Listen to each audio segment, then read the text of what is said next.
Frères et sœurs, bonjour tous. Ce matin, nous allons étudier le thème de Vry, intitulé « Rien ne peut nous séparer de l'amour de notre Seigneur Jésus-Christ ». Le Seigneur Jésus-Christ, afin de faire de nous ses membres et ses enfants, afin que nous ne soyons pas jets dans un tang de feu et de soufre, est descendu du ciel et s'est fait homme, dans le but de sauver ceux qu'il aime, afin que ceux qu'il aime puissent un jour atteindre la mer de verre, pour y adorer et louer Dieu, alors que toute l'humanité, ceux qui appartiennent à Satan, prieront, les enfants de l'Israël spirituel.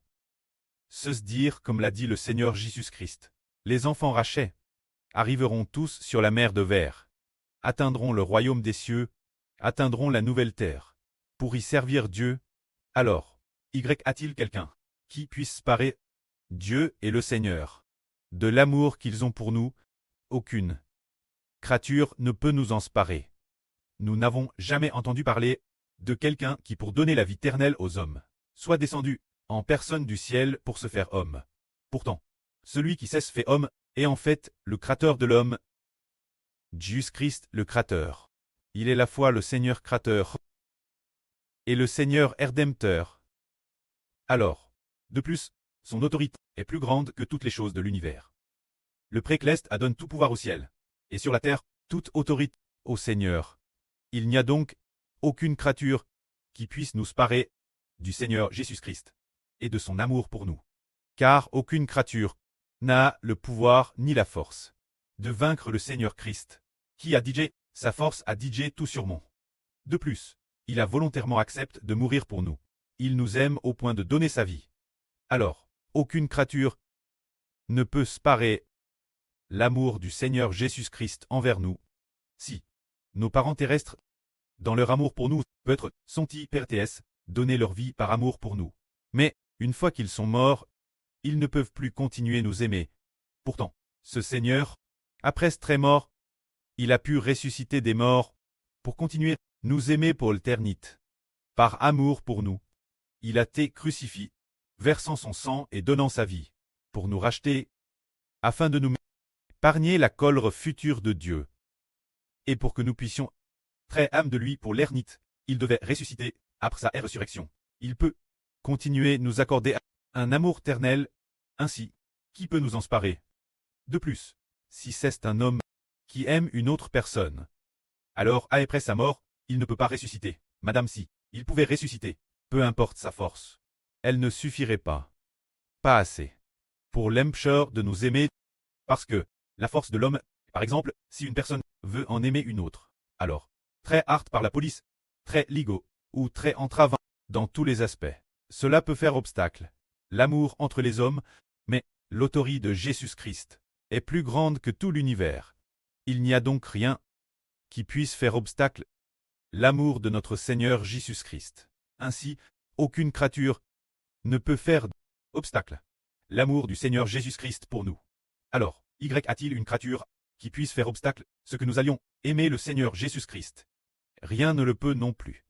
Un jour futur, nous serons peut-être jets en prison, mais cela ne pourra pas encher notre amour pour le Seigneur. Peut-être que nous serons mi-morts cause du nom du Seigneur, mi-morts tout le jour, comme des brebis qu'on ne la boucherie. Mais cela ne pourra pas encher non plus notre amour pour le Seigneur. Nous sommes mi-morts, mais l'avenir, le Seigneur nous ressuscitera. Après nous avoir ressuscités, nous pourrons encore continuer, aimer le Seigneur pour l'éternité. De plus, nous formons avec le Seigneur un seul corps. Le Seigneur est l'esprit de ce corps. Ainsi, il n'y a aucune créature qui puisse séparer le Seigneur Jésus-Christ de son amour pour nous. Lisons cela. Pour que Dieu fasse de nous ses fils, il a fait de son premier-né, Jésus-Christ, de son Fils unique. Le premier-né, l'origine, Jésus était le Fils unique de Dieu. Maintenant, parce qu'il a racheté de TRS nombreux frères et sœurs, qui sont devenus ses membres, ainsi, le Seigneur Jésus n'est plus le Fils unique de Dieu, car Dieu a d'autres fils avec lui. Ainsi, le Seigneur Jésus est devenu le premier-né, afin que nous, qui avons été rachetés par le Seigneur Jésus, puissions, en Jésus-Christ, les frères de Jésus-Christ, et devenir avec le Seigneur, les fils de Dieu. Alors le précleste nous a ainsi prédestinés, les fils de Dieu, pour que nous partagions la gloire avec le Seigneur. Ainsi, le précleste nous a prédestinés recevoir cette fonction, recevoir cette bénédiction. C'est pourquoi il nous a appelés. Après qu'il nous a appelés, il a pardonné nos péchés, nous a déclarés justes, et après nous avoir déclarés justes, il nous a aussi donné la gloire, pour que nous obtenions une vie semblable à Dieu et au Seigneur Christ, et il nous a aussi donné les fonctions de roi et de prêtre. Voyons. Concernant ces choses de la miséricorde de Dieu envers nous. Paul dit, concernant la miséricorde de Dieu envers nous, qui nous appelle devenir ses fils, que pourrions-nous dire de plus? Si Dieu est ainsi pour nous, qui peut se dresser contre nous? C'est dire, qui pourrait nous empêcher d'aimer Dieu et de retourner au royaume des cieux? Aucune créature ne peut l'aimer cœur, car c'est Dieu qui a décerté de nous faire ainsi miséricorde. De plus, pour manifester l'amour de Dieu envers nous, il n'a madame pas par rien son propre fils, mais la donne pour nous. Alors aucune créature ne pourra faire obstacle. L'amour de Dieu pour nous, ni empêcher notre amour pour Dieu. Il est dit ici, Dieu n'a pas par rien son propre fils, mais pour nous tous. Il a livré Jésus, ne nous donnera-t-il pas aussi toutes choses, avec son Fils, gratuitement? Qui pourra accuser ceux que Dieu a choisis? Car celui qui les déclare justes, c'est Dieu lui-même. Qui peut nous condamner?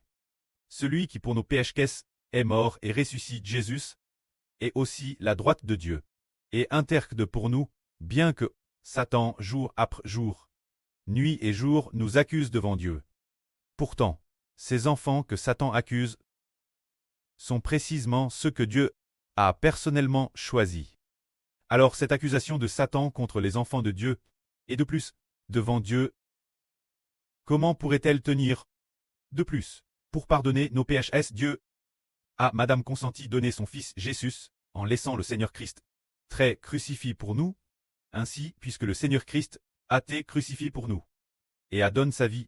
Le diable a beau nous accuser jour et nuit, ces accusations n'ont aucun effet. En vain, un jour viendra, oh, Dieu livrera le diable entre nos mains, pour que nous puissions fouler le diable aux pieds. Et il livrera aussi les enfants du diable, les partisans de Satan, entre nos mains, pour que nous détruisions les anges tchous et la descendance de Satan. Si le précleste est ainsi pour nous, aucune créature ne pourra nous accuser. De plus, celui qui a été crucifié pour nous, se dire, le Seigneur Jésus créateur de toutes choses, qui est aussi la droite de Dieu, pour intercéder en notre faveur. Alors aucune créature ne pourra l'emporter sur nous. Il est dit ici, qui peut nous séparer de l'amour de Christ?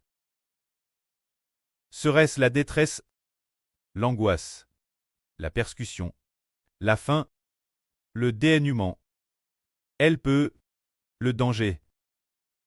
Selon qu'il écrit, c'est cause de toi, qu'on nous met morts tout le jour, qu'on nous regarde comme des brebis destinent la boucherie. Mais, par celui qui nous a aimés, dans toutes ces choses, nous sommes plus que vainqueurs.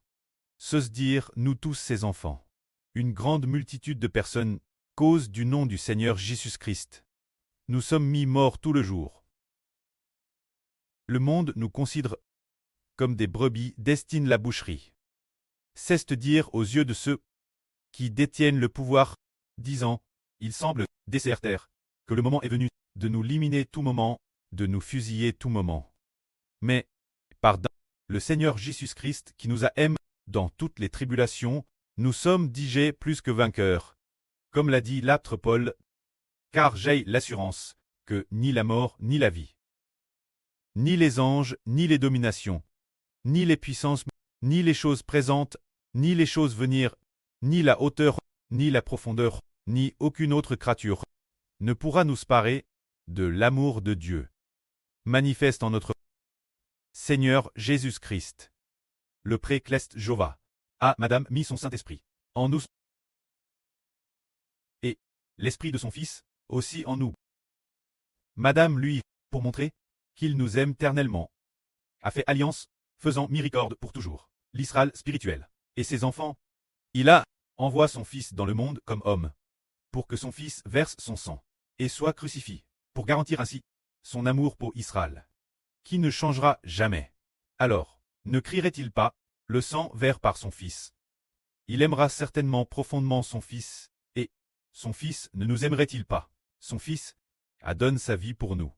Alors aucune créature ne pourra faire obstacle, ne pourra nous séparer de l'amour de Dieu, et aucune créature ne pourra faire obstacle et l'amour du Seigneur Jésus-Christ. Pour nous, l'avenir, il y aura un jour, oh, nous serons DJ au jour des morts. Nos corps auront DJ à été massacrés par d'autres, et dispersés en divers endroits. Notre sang aura DJ coule sur la terre, mais il y aura un jour, oh, le moment venu, le Seigneur Jésus-Christ nous appellera un par un. Nous, tous ses enfants, tous entendent sa voix, et ressusciteront d'entre les morts. Quand nous serons ressuscités d'entre les morts, le pouvoir de la mort n'aura plus aucune autorité sur nous, ni aucune place, et pour l'amour qu'il nous porte, Dieu jettera la mort dans un tang de feu et de soufre. Il n'y aura plus de mort, et Dieu lui-même essuiera toutes les larmes de nos yeux, car il nous aime profondément. C'est parce que son Fils a été crucifié pour nous, donnant sa vie et versant son sang. Aucune créature ne pourra nous séparer de l'amour de Dieu. Dans le livre de Zacharie de la Bible, il écrit cet événement, c'est que Satan devant un ange puissant accusait un homme, nomme Josué le souverain sacrificateur. En réalité, ce souverain sacrificateur Josué préfigurait le frère Eshber, préfigurant le souverain sacrificateur de la Nouvelle Alliance. Il accusait constamment le souverain sacrificateur Josué, mais un ange a défendu le souverain sacrificateur Josué en disant « Satan, que l'Éternel te réprime, que l'Éternel qui a choisi Jérusalem te réprime. Cet homme n'est-il pas un tison, à rage du feu ?» C'est ainsi que Satan n'a pas pu accuser ce souverain sacrificateur Josué. Madame les anges nous défendent.